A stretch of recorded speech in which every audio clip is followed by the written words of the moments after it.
everyone. Welcome to Organizational Sherlocks, the podcast where business meets psychology and your organizational puzzles meet their match.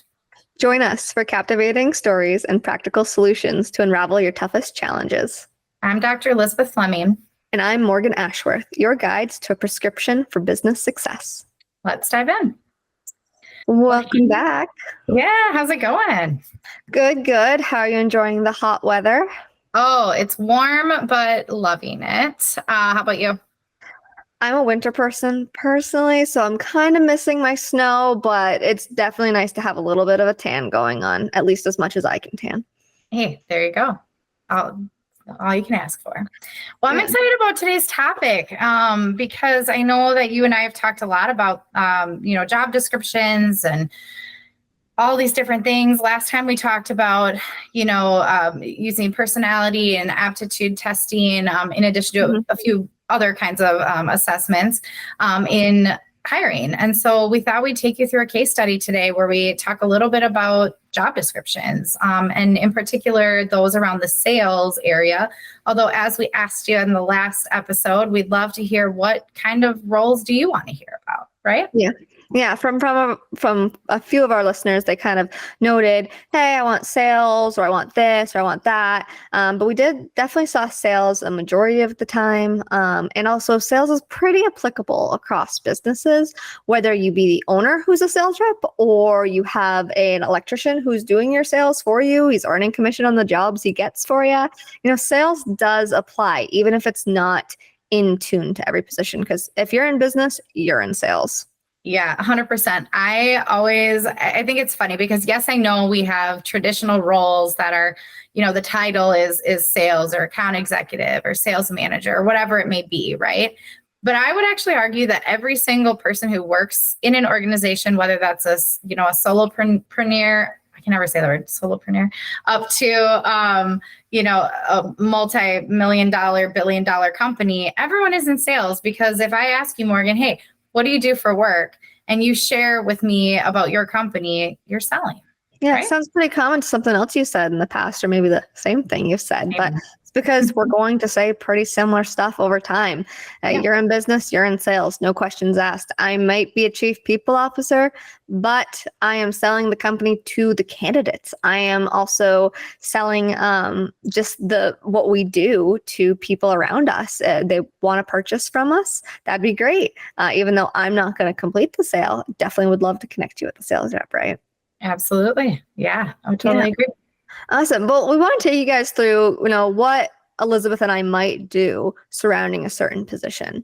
The position we've chosen to highlight today is an inside sales representative, kind of that mid-tier level type of position. Some inside sales reps are more high level, some are more entry level, but definitely we tend to see inside sales as a mid-tier level a lot of times. And so we thought this might be a good one to go for since you're not hiring an entry level person, you're hiring someone that should have some skill set at least, right? Absolutely. Well, my question to you is, where do you start? I mean, I would start by writing the job description. That's probably the most important thing. I would agree.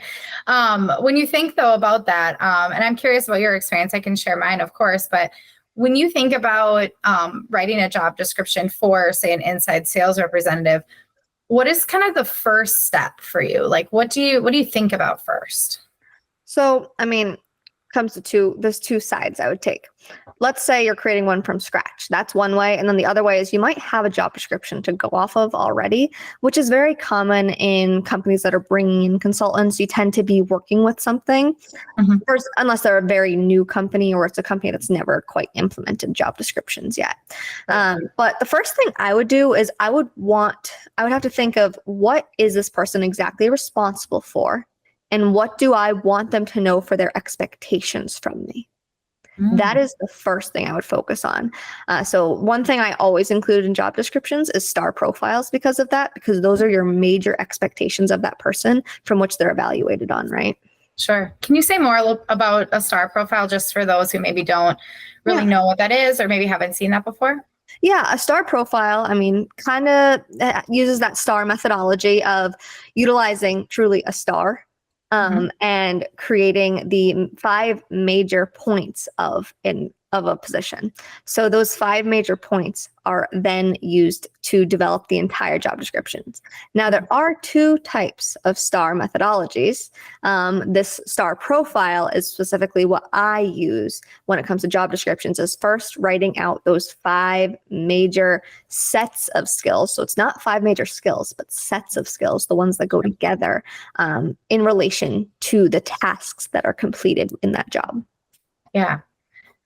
I think that makes perfect sense. And I know that we're probably going to put a picture out there, an image, so you can see what we're referring to. I'll share a whole job description for you guys. Yeah, exactly. For the STAR profile, because I do think it's pretty impactful, right? It's really kind of thinking about, going back to one of our original podcasts, right? Like thinking about the mission and the vision and what are you trying to achieve? And then what are those 5 kind of distinct yet complex, because we're humans and we're complex, distinct areas that you need somebody in this position to be able to do and to drive toward, really. And then I think, and I think we'll maybe get into this a little bit later, but then how can we, when we bring someone on, then empower them to meet those goals and those standards that we've set out in this STAR profile?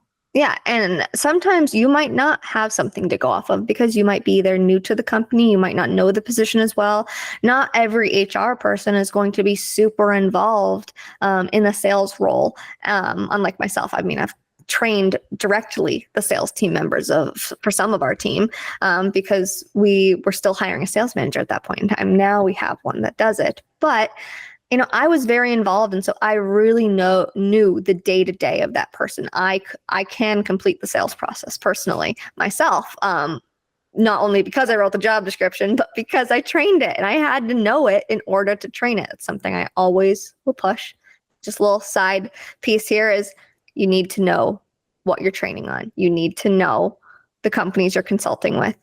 And like Elizabeth said, you need to know the tests you're using if you're going to use them. So you have to partake in them, right?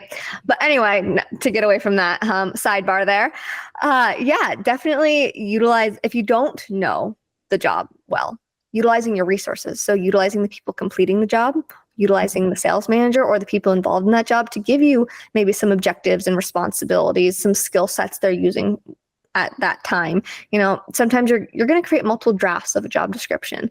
This final one that we'll end up sharing is actually the 3rd or 4th draft now within a few months that was created. It takes time to develop one, and it sometimes takes multiple people being involved in developing it.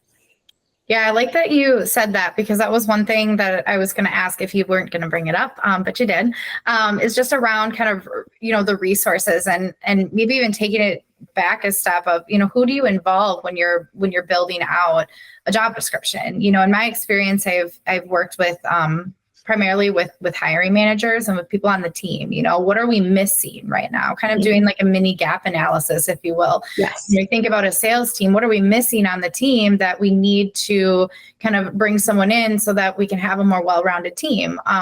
Even if it's just an individual person, when you talk to the hiring manager, they probably have a pretty good idea of what they're needing.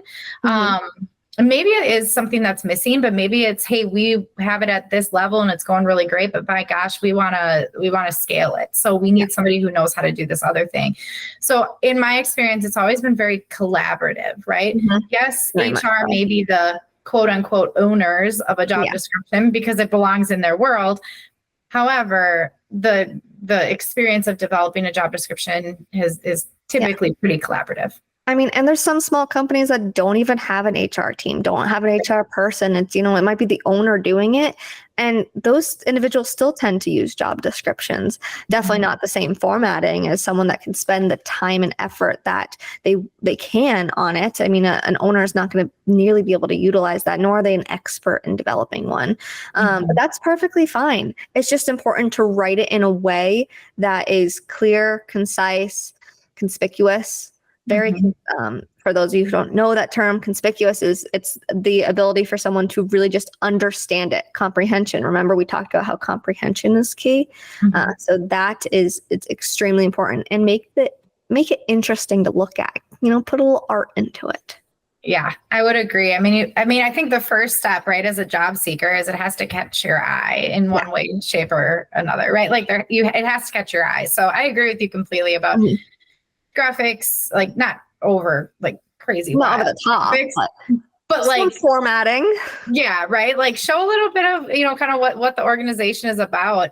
But I also agree. I think that having kind of more succinct and to the point, points about what the requirements are, what the expectations are, what would the day to day look like if I were the one who was in this role, right? Because I know as someone who has sought a job position in the past, those are the ones that really kind of stood out to me, the ones where I could envision what this might be like, right? Yeah. Because then I wanted to then talk to them to learn more.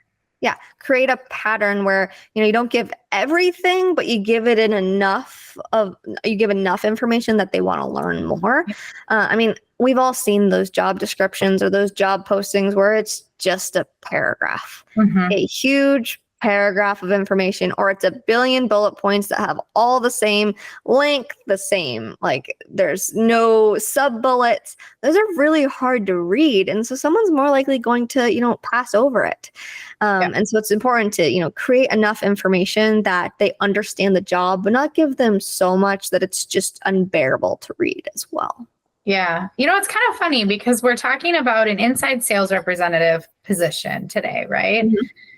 And at the same time, what we're talking about right now and the way we're describing it is almost using a job description as a sales tool. You may not be selling the product, you're selling the job to a potential or a prospective candidate, right? Yeah, it's like what I said earlier. Cool. As a CPO, I'm selling the company to our candidates, and job descriptions, posting them, and the way in which you hire is a big part of that, as well as the way in which you train, because people are more likely to leave within their first 3 to 6 months. If someone lasts over a year and they get to 2 years, they're more likely to be a long-term employee. But if you have trouble within that 3 to 6 month period, even you're not likely going to retain that employee. So communication before the job, after the offer letter, and during the job, super important. And the methods by which you use, whether that be testing, whether that be the job description you're posting, or how you're posting the job post, where you're posting the job post, it all matters. Absolutely. Well, I will also say, I know you brought up testing, and that was something we had talked about in our previous episode. And I have found that it is much that my job is much more effective when I have a job description that I can reference, right? That I have a job description that actually like gets at kind of what the job is all about and what kind of candidate they really need, right? And so we talked in the last episode about context and why context matters so much. And the job description gives you so much context. And so I think that I appreciate companies that spend the time to do that, because then I can give them a better product in the end when they hire me to come in and, help them with the candidate selection. Yeah, it's definitely super important to get context, to get the detail that's associated with the job or with the company in general, because you can do a better job. We can provide you with all the blueprints, all these tests, they're all blueprints, but the actual applicability of them is what tends to be lacking sometimes. And that's why you want to bring this personable individual if you're going to bring someone on to help you, or you really need to make sure that you personally are taking the time to go through it. I know if you're a small company, you're a solopreneur. I can't say it either, Elizabeth. You're a solopreneur, if that's how you say it. If that's who you are, I know you're probably rolling your eyes saying, I don't have time to do anything else. Well, you got to spend a little time planning. I'm all about foundations. And if you spend a little time planning each and every week, you build the strategy for the company, whether that be building their job descriptions or the format you want for the company, the structure. Seems like we talked about structures before too. You're going to be more successful, and work ends up becoming more productive and more quick. Laying things out, creating an outline makes it much easier to write the essay, even back when you were in school. Yeah, you use like the a house analogy, right? I mean, if you only build the foundation for a tiny house, which I think are way cool, and also I would really love to live in the trees, like in a tree house. I think that'd be really fun. But now you know that about me. But if you only build a foundation for a tiny house, you can't ever build a mansion on top of it, right? So No. you have to start by building the foundation of a mansion and then build this tiny house on top and keep adding on, right? But you have to spend the time to build that foundation. And I think that's so important. And that's why, like you had mentioned with, this particular job description that we're going to be sharing out, that there's been multiple drafts, right? You've been adding on to your foundation. You've been building that foundation over time, which I think is pretty cool. That's a super neat way to put it, Elizabeth, really is. And I mean, we talked about even where you're posting your jobs, your job posting, your job description also matters. You can't build a house in the middle of the ocean, right? That's so you got to make sure that you're building that house on some solid land. Make sure it's not in too much loose clay either. So making sure that you're building that house, posting that job in a good area. I mean, for sales reps, I feel like you tend to post them in the more visible types of programs like ZipRecruiter, Indeed, Glassdoor, et cetera, et cetera. There are so many out there. Personally, I use Indeed the most. I really do. But you can also you can advertise your jobs as well. You can do that utilizing your industry. So industry specific posts or different newsletters. That's also a good out for there. LinkedIn, obviously, I didn't even say that one, but LinkedIn is a good one. But not all positions are going to best attract people on LinkedIn. Like, I'm not going to post an electrician job on LinkedIn. I'm going to go post that in an industry specific newsletter. I might post it in an actual newspaper as well. Separate from that, manufacturing jobs. There are manufacturing specific job posting sites as well. There's college kid specific job posting sites to connect them with the entry level roles available to them. Where you post a job is very important. So what can you say about that, Elizabeth? Have you seen any positions and their successes or not lack of success rates at different areas you can post? Yeah, I mean, I think you're right. And what you're talking about is the strategic side of finding a candidate, right? And it is. I mean, right. Like it is it's strategic because you do have to, I think, even in developing a job description, right? While you're developing the words that you put on paper or on Microsoft Word or whatever it is you use, you're also thinking about, is this a remote role? Is it in-person only? Is it hybrid, right? That will also dictate where you post your job, right? Because if you're saying this has to be in person and we as a company do not have the funds to be able to, relocate someone, we can't help them, pay them to move. Well, then why would you post it outside of your area? That doesn't make sense, right? And so I think it's also thinking about those pieces, right? I know a lot of, sales positions that I've seen have been remote or hybrid, right? And so in that sense, you have a much wider kind of net, right? And you can kind of cast it out there. And I will say too, I think, there are definitely kind of like the pillars, right? Like the strong ones like LinkedIn and Indeed and ZipRecruiter, and like a lot of those people know what those are, right? And I think they're great. Yeah, like they're memorable, absolutely, and they're great. And I think I know there are ways for us to be really creative about what we're doing as well. I've seen a lot of companies who, as part of their DE&I or their diversity, equity, and inclusion strategy, I've seen a lot of them go to various associations, right? Like professional associations, associations for people of color, whatever it may be, and say, hey, we have these positions. Would you be willing to share it out with your group? And I think it's a little bit more effort, but my gosh, the results and the impact of that can be pretty profound because you might be reaching somebody you never would have reached otherwise. Yeah. I mean, we talked about it. Connections of connections, building that network can be really important. Job fairs are another way to go about it. not that I recommend it, but soliciting people from previous companies you worked with, that is a way to do it. Don't do it if you have a non-solicit I clause. was going to say, unless you have a non-solicitation, please do not break your non-solicitation, or you could have some civil action against you. Yeah. But definitely, it's important to have that personability, building that network, building the different types, the strategy, like you said, Elizabeth, and also being personable with your candidates. For a sales position, how many interviews would you say need to be done, Elizabeth, or does it depend on the company? I may not be the best person to ask, but I will say, I think that it has, and I only say that because I'm a proponent for fewer interviews, like more high quality, but fewer interviews. I think that when you extend the time too long or it's too intensive, it's not a good experience. And personally, I think it reflects on the organization a little bit. Yeah, so I would say, I think anywhere from two to three interviews, depending on if you're utilizing any kind of assessments. Yeah, that's my opinion. Yeah, I agree with you. I agree with you there. I feel like 2 to 3, especially if you're a small organization, the 2 side. And also, people don't realize you can have a panel of individuals in an interview. While more than 3 tends to be a little scary for candidates, having 2, 3 people can sometimes decrease the amount of interviews in general.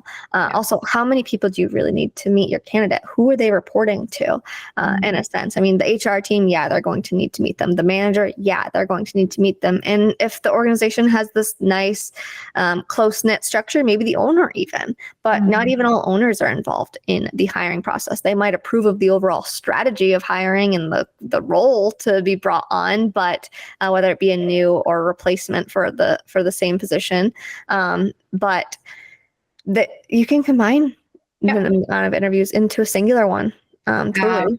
I had an interview one time, on a total side note, where there were 11 people on a panel, and it was so hard. I didn't even know where to look. That seems pretty difficult. That might not be the best strategy, but if you want everybody to meet them, it could be the way to go. And sometimes they have those really large panels when they know you're the person they're going to go with. So feel good if you're in a panel interview. First off, I will say that you should feel good. But like you said, Elizabeth, utilizing resources like aptitude tests or other types of motivational tests, like we talked about last episode, those can be useful because that might decrease the amount of interviews you need to do, since you don't necessarily need to ask so many questions, right? You know what's interesting though, because I don't know that we said this in the previous episode. So I think I'd like to give an opinion in what I've found to be effective, kind of based on last episode, but also in our discussion right now. Yeah. Using personality, aptitude, motivation, work style, whatever kind of assessments they are, you don't have to do it for every single candidate that applies. And I think that that's kind of a misconception at times, that people sometimes think, well, gosh, if I have to give it to everyone and then that's how I weed people out. I would actually recommend that that's not how you do it. I think my honest opinion, and again, what I've seen to be effective, is it's when you have your top 2 to 3 candidates that you say, these are the ones that I'm really strongly considering for the role. That's when you put them through an assessment. And that's why we talk about using it for training more than anything. You really get to get an extra sense of that person. Yeah. Because and I think that also kind of decreases the chances that, candidates feel slighted, to be honest, because I've done ones before where it's like, match these words and whatever it is. And I don't even know what it is, to be honest with you. It's not one that I've ever used. So I can't remember what the name is, but pattern recognition one. Yeah, but it's easy to then say, well, I didn't get the job because I didn't do well, or I didn't answer it the way they wanted to, right? Yeah. Whereas when you've had human contact, right, and you've had these interviews, it creates an environment where feedback, where more information kind of sharing can happen, and can happen, more authentically, I guess. Yeah. And so I just wanted to call that out, because I do think that's an important consideration. So if you work in an organization that utilizes assessments, think about that a little bit, or wants to utilize them. Think about that. Would you do it for everyone regardless, or would you really only do it for your top few candidates when you're getting to the end of the hiring process? Plus those of you that are, looking at cost savings when it comes to hiring, because hiring can be expensive, especially if you're not retaining. If it's a pay per person that tests type of assessment too, it decreases the amount you're paying for and saves a good amount. I know we purchased 1,000 at one point, and they're like, okay, we'll just give it to everybody. I'm like, no, if we give it to after the initial interview or after the second interview before the third interview, then we're going to have these tests for a lot longer to utilize. And that's definitely a way to go for those smaller companies that tend to be looking more at budgets and cost-effective methods than other larger companies. Yeah, I do think that that's probably one of the biggest kind of barriers that I see is the cost associated with them. I will say though that, getting the right people in the right seats actually ends up saving you money. So if you have a tool that can help you do that, or multiple tools that can help you do that, that's really where a lot of my clients see that there's an ROI or a return on investment. It may cost money up front, but they know that they're getting the right person and that they're able to develop that person to do the job and then to do future jobs or future leadership roles or whatever it may be. More effectively, right? And so that ROI is there. It's just not like receiving a product in the mail, right? It's you don't see it immediately, but you do down the line. Yeah, it's definitely something that you're planning for in a sense, and it's also the ROI of investing time into developing the purpose behind positions and the way in which it aligns with the needs of the company. Like you said, Elizabeth, the gap analysis. So for those of you that haven't heard that term, a gap analysis being truly analyzing the gap that exists in the company or the gap that exists in the department. So being very purposeful with the positions and the way in which you post these positions is important in building alignment within your team. So for example, a job summary for this, to dive back into this inside sales role, if you can put that you need creativity, you need independence, you need to be flexible in your work priorities and your working arrangements, then that creates a sense of how the company functions and builds not just expectations for what the company has on the person, but what the person has on the position. And that long-term ROI is, do they have creativity or independent capabilities that could lead to, problem solving, decision making, higher level type of pieces there. Also within the objectives and responsibilities, whatever you want to call it, the task list. There's so many different names for it. Having the bullet points that talk about, an inside sales rep. You are an account manager managing accounts that don't require you to travel outside the doors of either your home, if it's a remote position, or the organization. You're not traveling like an outside sales rep would. Outside sales reps are traveling typically door to door, traveling to clientele. And so building those expectations so that people know what they're coming into and what you're laying out for this role as well. Super important to do and be purposeful, building that strategy like we've talked about. Yeah. Well, and I think too, in the job description that we're sharing or that you might have in front of you, we have objectives and responsibilities, right? And then the next part about skills and qualifications. And, I sometimes see job descriptions where they don't tie together, right? Like there's some disconnect there. And I think it's important that they do. So I even, think about, for instance, like in the skills and qualifications area, it's talking about, being quickly learning and adapting, right? And then when you jump up to the objectives and responsibilities, right? It's all about kind of, giving assistance to clients, which you have to adapt when they need that assistance, right? And also, just kind of, I don't know, just kind of pulling them together. They should be similar, right? Like interrelate. Yeah. Like team member, leadership, communication, whatever it is. And I think that this job description illustrates that really well, that they're connected. And so it's almost like these are the skills that we need this person to have. And this is how we are hoping you're going to utilize them. Yeah, these are your skills and this is the application of the skills. Or, these are the skills and then there's like this slight wanting more, right? People want more information from it because there's a leadership standpoint. So there's the So like you said, ability to quickly learn and adapt. So they're learning, open-minded, willing to share ideas, things like that. So people that are, oriented towards leadership roles already.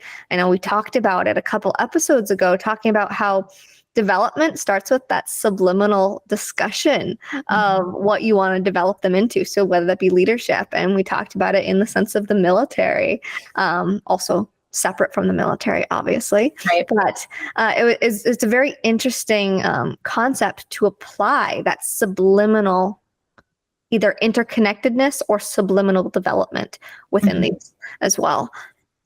Yeah, no, I completely agree. And yeah, I mean, I think, there's obviously like, and it's not necessarily about like putting people in boxes, because I really do not believe that. I actually believe completely opposite of that. But there are different types of jobs have different kind of characteristics or needed things, right? And so like, even just thinking about sales in general, oftentimes when I'm doing assessments, I'm looking for folks who are going to be able to communicate really effectively, that are going to, be comfortable in a group of people and comfortable in speaking to high level people, because there's also that aspect of it, right? Is the sales individual may be contacted by, someone, kind of lower or mid tier in the company, but ultimately they need to get the buy-in of the executive team. And so they have to be able to speak to people at all levels of an organization, and likely within all kind of different disciplines as well.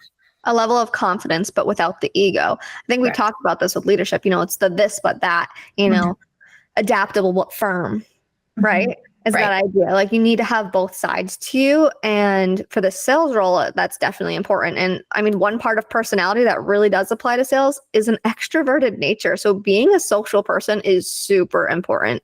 Probably wouldn't tell from me being on a podcast and me being in HR, but I am quite an introverted person. Maybe I'm more of an ambivert, kind of half and half, but I don't think I would flourish in a sales role. I think I could be really good. And it's not like I haven't done sales in the past. We all had a past life, right? But it wasn't my thing because I'm not a super social person. So also the candidate needs to know themselves. One thing I do say, and the candidate needs to know themselves, is you need to make that candidate as comfortable to open up as possible. So really trying to have like a lack of pressure in the atmosphere is something I do practice when I'm completing interviews, because I want the person to feel comfortable opening up. I don't want them to, as we talked about in, was it the previous episode, putting on that face. Someone could interview well, but it might not actually be them. So if you can make them feel comfortable, which they should feel comfortable in who they are, it's gonna, decrease the likelihood that you're just looking through rose-colored glasses, as I said. Yeah, absolutely. Well, and ultimately, as an organization, you benefit, right? Because you're getting someone's true self or their authentic self, and they benefit because they get to be their authentic self. I think there's a lot of power in that, because none of us want to be pushed. I would imagine none of us want to be pushed down or told we can't be who we want to, or who we are. Right. And so I think that by starting out right and setting that nice kind of foundation about we accept you for who you are, right. You create a little bit more of that loyalty and, enjoyment at work. Yeah, definitely. And now, everyone, we will create kind of a more written out description of one, we will share the job description, but two, we'll kind of create a more written out description of how Elizabeth and I would go about it. We are not telling you exactly how we would, because, it doesn't work for every company. It won't. We have to do it by company. And you also will know your company better than we do. So you need to be a part of that. Yeah. I just quickly note that in the world of psychology, the answer is always it depends. And so this is another case of it depends. Yeah. And that's why we tell you to always be curious. But one last point I wanted to mention that tends to get lost in the hiring world if someone's not like truly a professional, like recruiter of some sort, while that is another resource for you, is you're asking for the total truth from your candidates. So it is good to partake in the total truth yourself. You really shouldn't be misleading candidates, which is why it's important to be super purposeful. So while you're selling your company, don't sell your company incorrectly. If you're selling your company incorrectly, you are going to lose a candidate. It is shown that a good chunk of candidates that join a company regret it within the first week. So if you are not being purposeful and truthful in your posts, just as they're not being truthful to you, then it can become disastrous and it costs a lot of money not hiring the right people. One way to be truthful, just my last point here, is if you post your salary and you post your benefits on the job, you are more likely to get more candidates. So you will attract way more candidates than if you don't post the salary. Yeah. Unless you have a horrible salary, obviously. And more candidates who are actually interested. I'll also argue that, right? So that's a really great point. I'm glad you brought it up. Yeah. Well, this concludes another intriguing episode of Organizational Sherlocks. I'm Elizabeth Fleming. And I'm Morgan Ashworth, reminding you that the journey to success is an ongoing investigation. And as we always say, stay curious, stay strategic, and make sure to keep utilizing insights to decode your business mysteries. Yeah, keep strategic. That's what we say. And join us every other Tuesday. This is the final episode that will be bi-weekly. Moving forward, starting in July, episodes will be weekly on Tuesdays.